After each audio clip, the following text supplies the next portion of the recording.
Welcome. From compliance headaches to team culture to scaling smart, Retail Revelations is about what really makes or breaks cannabis retail. We dive into the real truths about what can help or hinder license holders. My name is Chelsea Mulligan, and I am your host, also known as the Dispensary Whisperer. With over 80 dispensaries opened or triaged and more than 120 licenses touched nationwide, I specialize in turning chaos into compliance and growing teams that actually want to come to work. I've worked with everyone from regulators and FDA inspectors to legacy operators and court-appointed receivers. My roots are in operations and compliance, and I've had the honor of supporting teams, state regulators, and even international policymakers in creating systems that work. I thrive in helping operators to build businesses that are not just compliant, but human-centered and profitable. Shout out to Beard Bros Media for supporting this work and being the voice of grounded, transparent cannabis news. Today, we and I are joined by Sandra Bergman, retail marketing strategist, loyalty expert, and founder of ESBE Marketing. Did I say that right, Sandra? You did, yeah. Okay. Sandra, for those who may not know you yet, can you start by sharing a little bit about your journey in retail marketing and kind of what led you into the cannabis space? Yeah, absolutely. Thanks for having me today, Chelsea, first off. And so I've had a 20-year career in marketing across a variety of industries, both corporate, agency, higher ed, consulting for 10 years before the consulting I'm doing now. And as far as what drew me into cannabis, it goes back, my husband lobbied Amendment 64 here in Colorado for the legalization of adult use. And he also served on the governor's task force for the defining the regulations once it did pass. And so we had a lot of dinner table conversations around cannabis and legalization and what it meant. And at the time, our kids were 10 and 12 or so. And so, we were discussing this with them. It just became very normal to talk about cannabis with them. And, after 9 years in higher ed, which is what I was doing right before jumping into cannabis, I decided I needed a change and decided that I wanted to work in cannabis and do marketing in cannabis. So I made that move in 2019. And for the next 4 years, I worked for two of the largest MSOs here in Colorado, doing everything that falls under the retail marketing umbrella. So at both companies, I redesigned the websites, the e-commerce, ran the loyalty programs, digital marketing, advertising, SEO, you name it, right? Anything that falls under retail marketing. So that's how I got my start. Thank you. And thank you for being here. With you guiding those MSOs and the retail marketing and rapidly scaling across multiple states, obviously that comes with things outside of marketing as well. But what systems and team structures made that rapid scale possible in that short amount of time? And how did your approach evolve with the growth? Yeah. So initially, when I started ESBE, I was very focused on the technology, and I specifically focused on Alpine IQ. That's what I knew and used with the MSOs. So helping retailers use it properly. And I was really more focused on kind of audits and that execution. While I still do that, what's evolved is that I focus now more on the strategy. So what that looks like is creating and optimizing loyalty programs that are compelling, but don't break the bank, right? So a lot of people have big ideas when they're starting a loyalty program about let's give them 2 times or 3 times points. And that very quickly, from an operations standpoint, eats into your margins. So I really dig into their data and understand what they can afford in the way of a loyalty program. And I look beyond the promotional campaigns, right? So those get blasted out. And I focus on campaigns that increase the customer's long-term value, targeting those customers at key touch points along the customer journey. And those touch points are very common in mainstream retail. We encounter them all the time. They're just not being leveraged in cannabis. So I really focus on educating retailers on what those touch points are and how it can help them move the needle in their loyalty programs. I think that's something I enjoyed about a couple of our conversations as the operations person within a retail is that, some consultants come in and give you every option in the book, and often they do break the bank. But you've been able to come in and understand from a different standpoint of how do you gain loyalty, keep loyalty, and retain, because we all know it's more expensive to go out and find a customer than it is to keep one. And you don't expect people to break the bank in the process. So thank you for being real in that process. 100%. I mean, we have enough challenges as operators in the cannabis space that being irresponsible financially just is something we don't need to be saddling retailers with. Truth. So as you've pivoted from traditional marketing to focusing just on loyalty consulting with ESBE, what inspired that shift and what benefits have you seen for retailers who truly niche down in that way? Yeah. So, I mean, after working for the MSOs, I looked at the market and I saw two main gaps pretty much everywhere in every market. Retailers were really focused more on acquiring new customers than retaining the existing ones, right? And we even did that in the MSO. We were spending a lot on advertising, marketing, acquisition strategies, and we had a loyalty program, but it was just kind of over here doing its thing, and we weren't really leveraging it. So existing customers are the lowest hanging fruit from a marketing strategy perspective. Like you just said, it's less expensive to retain a customer than it is to acquire a new one. So when we have tight marketing budgets, which most retailers do, customer retention is the best bet for your money by far. And the other gap I saw was the knowledge and time needed to create and run good programs, as well as the ability to use that technology effectively. So retailers, what I've seen in my work with retailers that make retention a key strategy in their marketing mix is that they are winning. They aren't losing as many customers to the competition as other retailers. And one of my MSO retailers in a very mature market saw their retention rate increase from 47%, which is not a bad retention rate at all, but it jumped up to 54%. And that was after we implemented the full complement of strategic lifecycle communication flows. So, I've worked with numerous retailers across 15 states so far, and I see the same thing over and over again. This stuff works.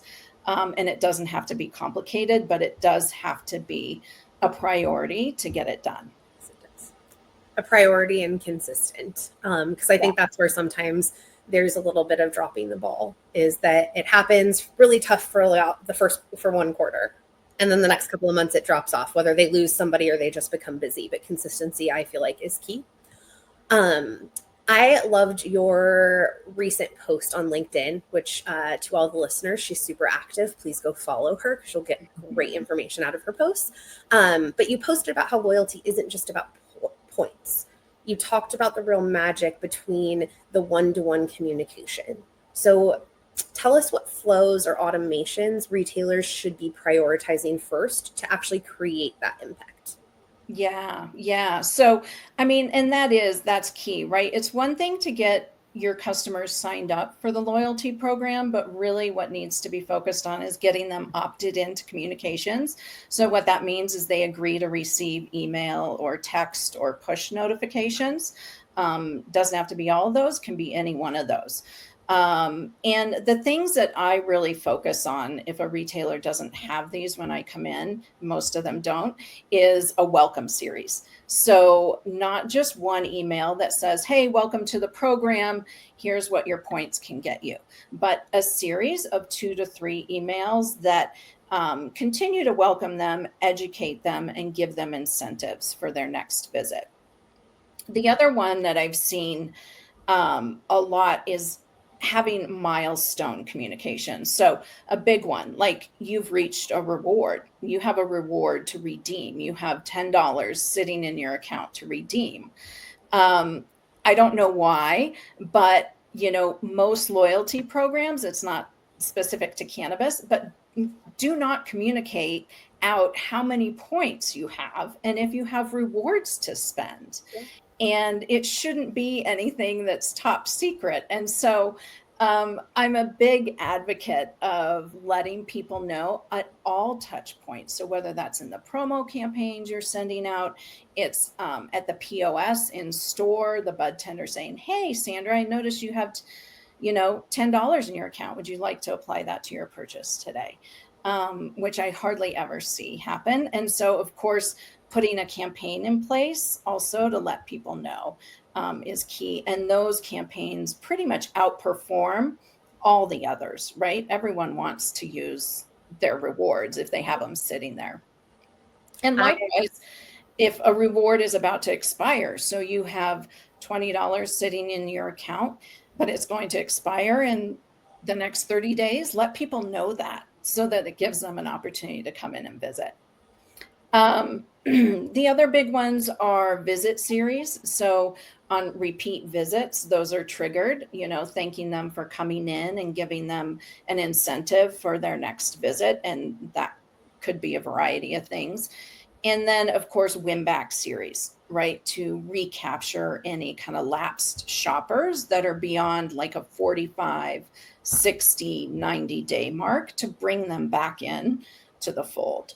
And the beauty about every single one of these is the objective is to drive a visit into the store, and they're automated. So they are running in the background once they're set up and people drop into an audience, they meet your requirements. This campaign is going to kick off automatically.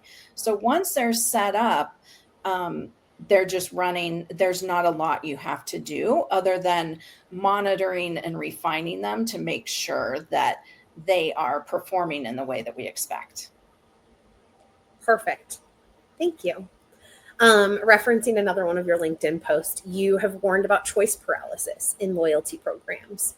How would you say retailers can design tiered rewards without giving away all your secrets that feel motivating without becoming overwhelming or cutting too deep into their margins? Yeah. So, I mean, my rule of thumb, I like to keep them simple. So, I like to keep any kind of reward levels, whether they're tiered or not, to 3 to 5. I think 5 is absolutely the outer range that you want to use. I've seen retailers use 10 to 15 levels, and it's just too much. We think we're giving people a lot of flexibility and choice, but it just becomes perplexing for people. It's not easy for the bud tenders to explain. It's not easy for the consumers to comprehend. I mean, they should get it like that and know the value that's coming to them out of that. The other thing I think when I'm looking at loyalty programs is rewarding your big spenders the same as you're rewarding your occasional shoppers, right? So, and by that I mean you get $5 for every 100 points, for example, right? So that's awarding everyone this at the same value.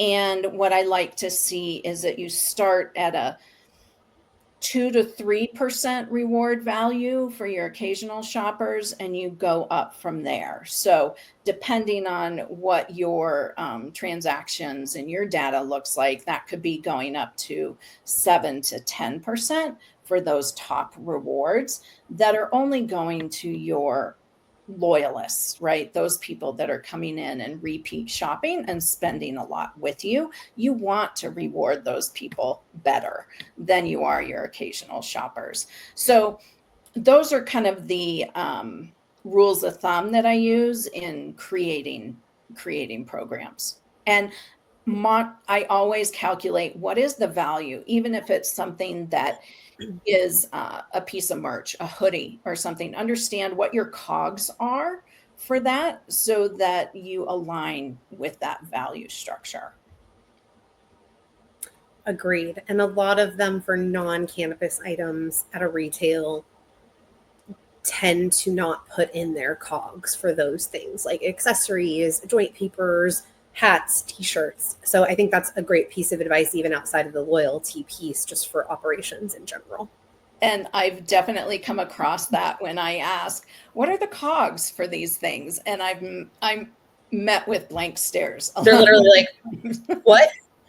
Well, and cogs can change, right? Especially now when you look at the tariff situation, and many of these things are coming from China, or they were able to purchase, make a one-time purchase in bulk, so understanding how that fits in with your overall structure is really important. And I think that is something that I feel like is a differentiator in how I work, is that I do want to be really mindful of those financials. Which is important if they're going to continue to be able to operate in this space long term and not just be a flash in the pan moment. 100%. That's right.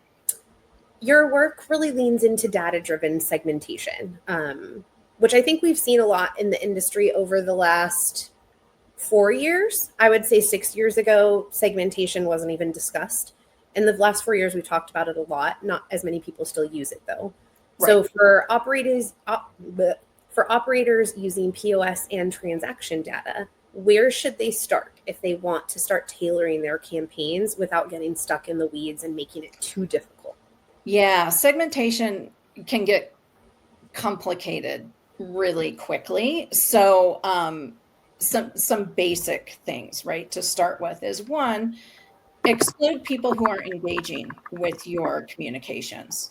So you'll see the open rate and click-through rate increase dramatically when you start excluding those people. So one example, I had a retailer we did that with. We went from a 20% open rate to a 40% open rate. I mean, that's an extreme, but it is very real. Another one went from about a 15% open rate to a 20% open rate, right? And that's very simple. It's a very simple segmentation about people who are opted in to, let's say, your emails, but haven't opened any, or they've opened 0, right? Then we don't need to spend money and time trying to reach those people because they are not going to open your emails. Another easy one is, if you have a promo on flower, send that to your flower buyers, not your edible buyers.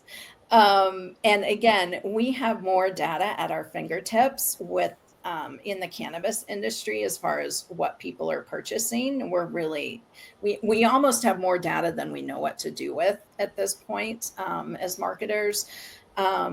So that product level segmentation is another really easy one to implement. And, the resistance I hear from retailers is, well, we're sending to fewer people. We're going to get fewer sales. And the fact is, yes, you are sending to fewer people, but those fewer people are the ones who want to hear from you and engage with you and are going to come shop with you. So yeah, it's those, there's a multitude of others you can do, but I think those are the two easiest without getting lost in the weeds. Agreed. Don't get lost in the weeds, but also don't go throw spaghetti against the wall and see what sticks. That's right. With tools like Alpine IQ evolving constantly, adding features, maybe changing features, what's your advice for cannabis retailers trying to leverage these platforms without getting lost in the features they'll never use or don't understand? Yeah. And it's tough, right? Because just like any tool that we use, if you only use it occasionally, it's hard to become proficient. Each time you use it, you're going to feel like you're using it for the first time. So I would say the number one thing, and something I use absolutely every day with each of my clients, is to understand campaign reporting. So regardless of which tool you're using, understand the reporting that's available and look at it.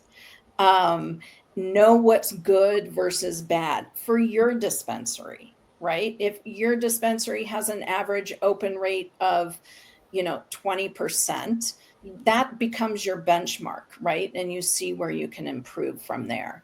And you'll know then when you have those benchmarks if you need to correct a downward trend or double down on something that's really working well.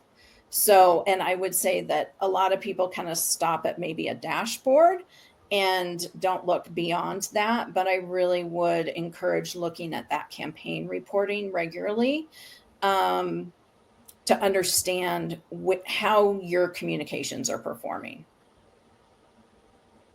Beyond those campaigns and the tech that they can use, the in-store experience still matters, which you and I both know. What are some surprise and delight moments or customer behaviors you've seen that genuinely boost that loyalty in person? Yeah, I mean, look, we all are human. We all want to be made to feel like we matter, that we're seen, that we're heard. I mean, these are basic needs. Like if you think about Maslow's hierarchy of psychological needs. And so we all have those. So and that carries over into people's shopping experience. They want to feel like they aren't just another customer, that you understand what they're looking for. So it's simple things, calling people by their first name, asking how they like that last strain that they purchased. Did it give you the effect you wanted? Those sorts of things can go a long way. So it's about connecting with people on a human level, right? And not just getting through the next transaction, which I know can be hard in dispensaries when you have other people waiting and that sort of thing. But the thing is, those other people waiting are going to see the time and the care that you're taking with customers, right? And will expect that for themselves as well and appreciate that.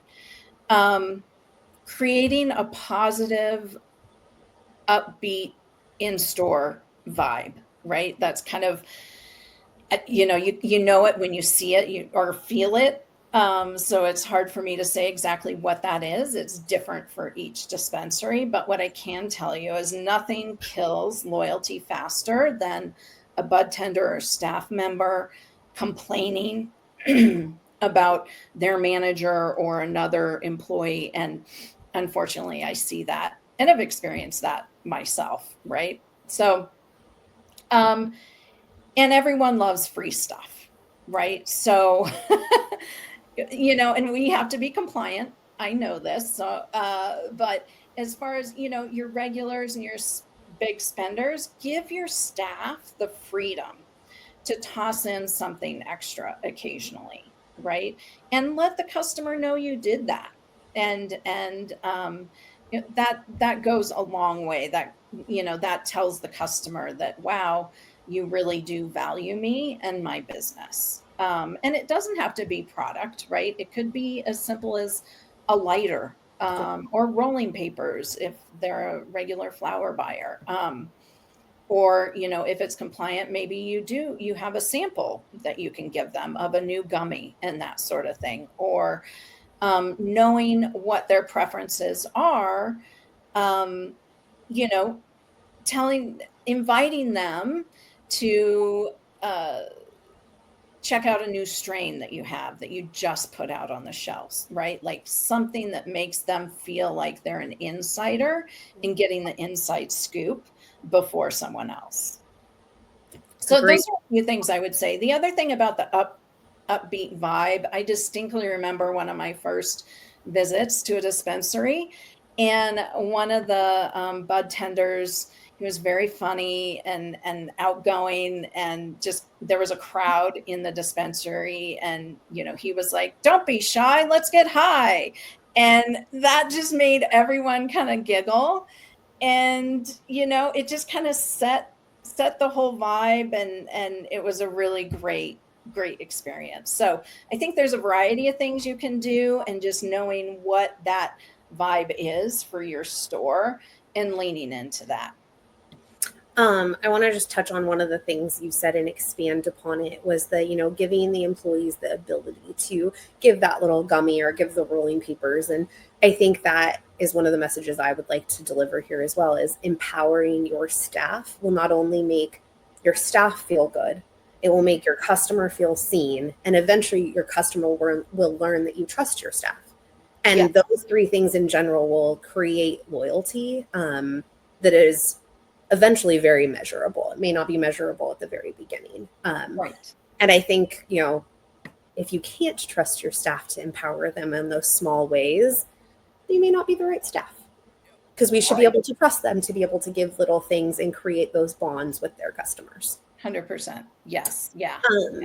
I want to pull back a little bit. What would you say are the three biggest mistakes retailers make with their marketing, and what's one easy win they're probably overlooking? Yeah. So, I mean, the biggest thing I see is not signing up customers for loyalty when they're in the store, right? That should be a talking point for every single customer. And we all experience this in everything from the drive-through to buying cosmetics to buying clothes. We're always asked, are you part of our loyalty program? No, let me tell you about it. Here's what you get for it, blah, blah, blah. So I think dispensary staff sometimes kind of feels awkward, like they're pushing it on customers, but from a customer perspective, it's not. It's become very ubiquitous in our purchasing experiences. So getting them signed up, I think, is absolutely key. And I mentioned earlier, getting them opt-in, because that is where you can communicate with them. And now you can talk with your customers outside of the dispensary. The other thing is limiting, only doing promotional blasts. And I see this with most of my clients before they start working with me, is all they're doing is sending out once a week, twice a week blasts on what their sales are for the week. And that is just, it becomes, it's not personalized. It's not, it focuses on price and drives price compression, right? And it drives people to always be looking for a discount. So that's where we come in and put in those life cycle communications that are personalized, relevant, and timely touch points for each customer. The other mistake I see often is that misalignment in the structure of their loyalty program. So we spoke about this earlier, rewarding those top spenders the same as their lower spenders. So really dialing in that loyalty structure to be something that's compelling and is going to move people up into tiers, gives people a reason to spend more and want to move up to those higher rewards. I would say those are the top three mistakes that I see dispensaries making with their loyalty marketing. And then what would you say is the easiest win they're probably overlooking? I would say the easiest win is getting people signed up. Yeah, just getting that. I mean, that is going to be the quickest way. I mean, you see time and time again, loyalty members spend more, they shop more often. So that is going to directly affect your bottom line. So bud tenders, getting people enrolled, will absolutely affect the financial health of a dispensary. And you can even do contests or incentives for bud tenders and who gets people enrolled the most. It can be a point on a performance review, or if you're going in and evaluating how they're interacting with customers. Was loyalty addressed in the interaction with every customer? Should definitely be something that's looked at. Yeah. Well, and I have found in some of the dispensaries that I've been brought into, whether it's triage or I'm coming in when they're just very new, if you have a compelling enough loyalty program that your bud tenders are bought in on, like they see the value, they probably use it themselves on some level, they usually don't have a problem pitching that to a customer. They don't feel like they're being annoying. Like when you check out at Kohl's and they're like, do you want the Kohl's credit card? No, I don't want the Kohl's credit card. But it doesn't have to feel like that if there is a spiel given to them that they can also make to be their own and something that they're already bought into, because we all talk about the stuff that we're bought into. Yeah, 100%. And I also always recommend creating a poster. And this is something I have a template for that I can, share with retailers that talks about the loyalty program, what's in it for the customer, what's in it for the bud tender, and what the key talking points are about the loyalty program. So that's in the back room. It can be talked about in the daily huddles, and reemphasized there. Love that. I think that's so important, and something I've actually never seen in the over 80 dispensaries I've been in. So I think that's super important. Yeah. With loyalty programs and marketing tech moving fast, is there any recent platform updates, regulatory changes, customer trends that's either exciting you or shifting your current strategies? Yeah. So last year, there was a change in what's called the 10 DLC, the 10-digit long code. And basically what that allowed was cannabis companies to text without messages being filtered by the carriers. So prior to that, text messages were delivered 50% of the time or less, right? And they're expensive messages to send. So that was a tough pill to swallow. Now, with those changes, we see 97% plus delivery rates for text messages, which is great. The downside is that with 10 DLC, we have to use generic messaging in that text message. XYZ dispensary has a notification for you, open it here. So, and then once you click, it goes to a landing page where you can say anything you want. There's no limitations. But that generic intro message, is tough, right? And sometimes those get put in the spam folder as well, unless you specifically mark them.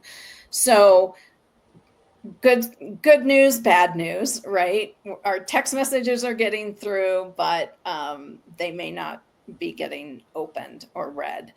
The other thing is, for me, is in states where discounts on cannabis products are not allowed.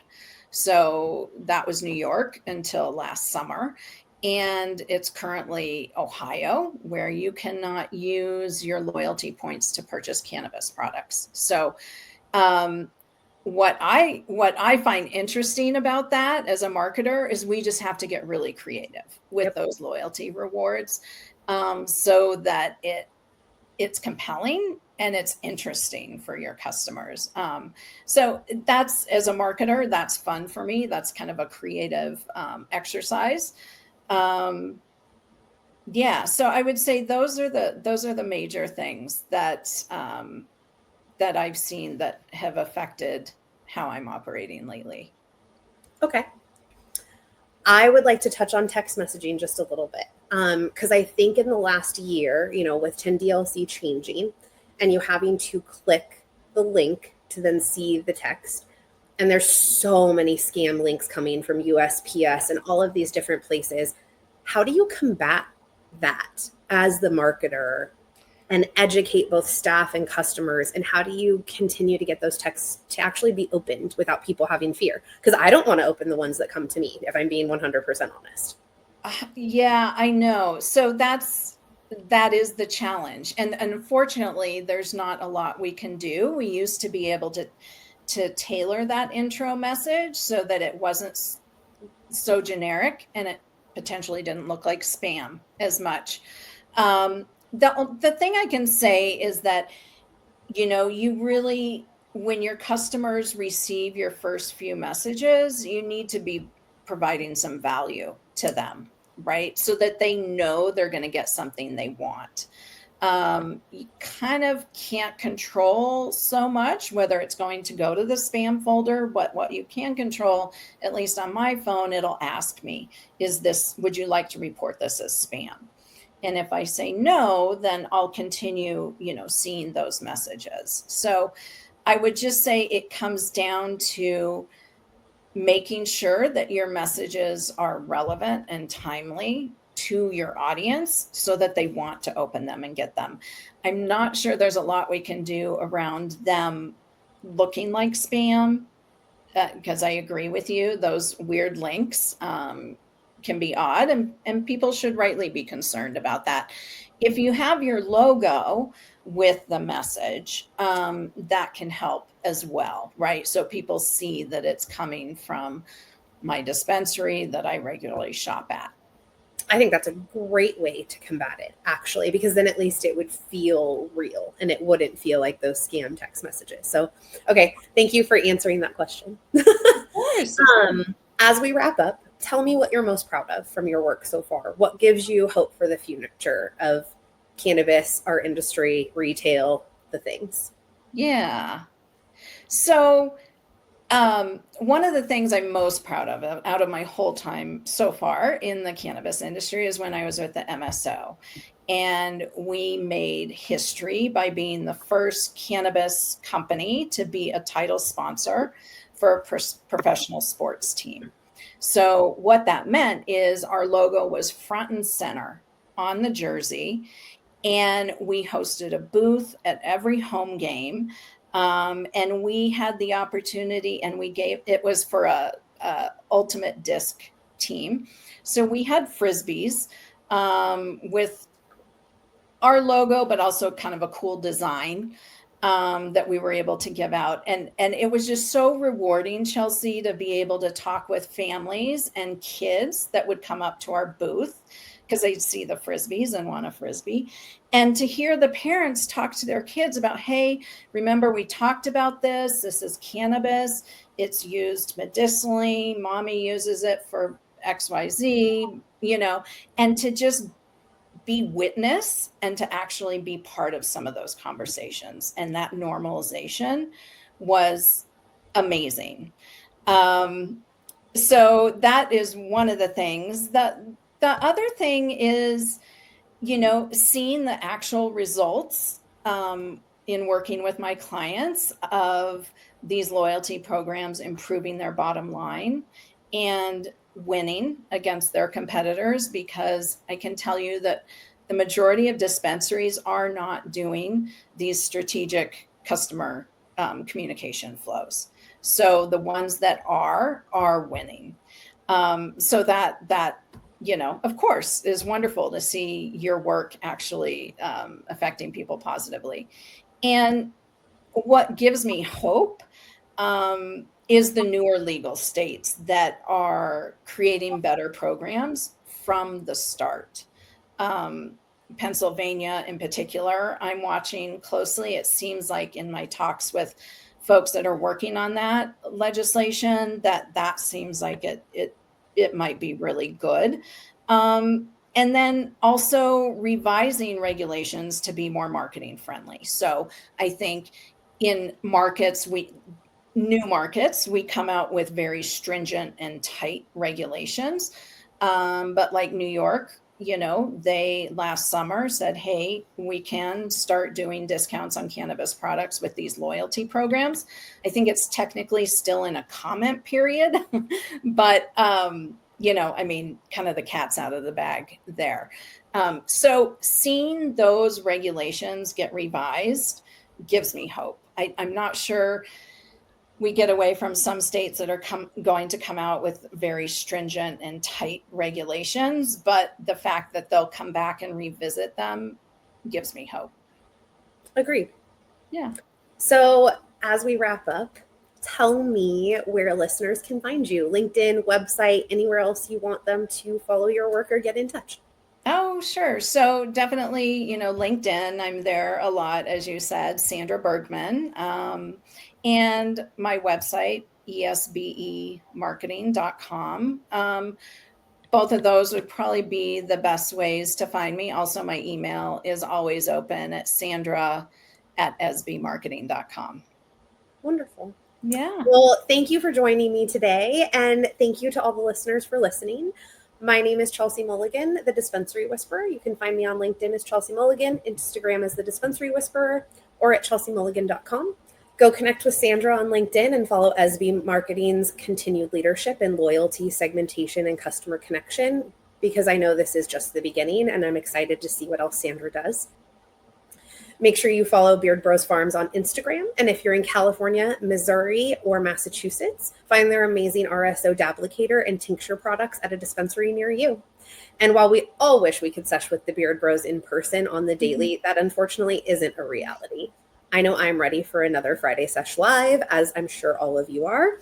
So your next best option is signing up for their Beard Bros Media Friday Sesh newsletter, which brings you the most current and authentic cannabis news every Friday. Sign up at beardbrosfarms.com. Thank you for listening, and thank you, Sandra. Thank you. Appreciate it. Bye.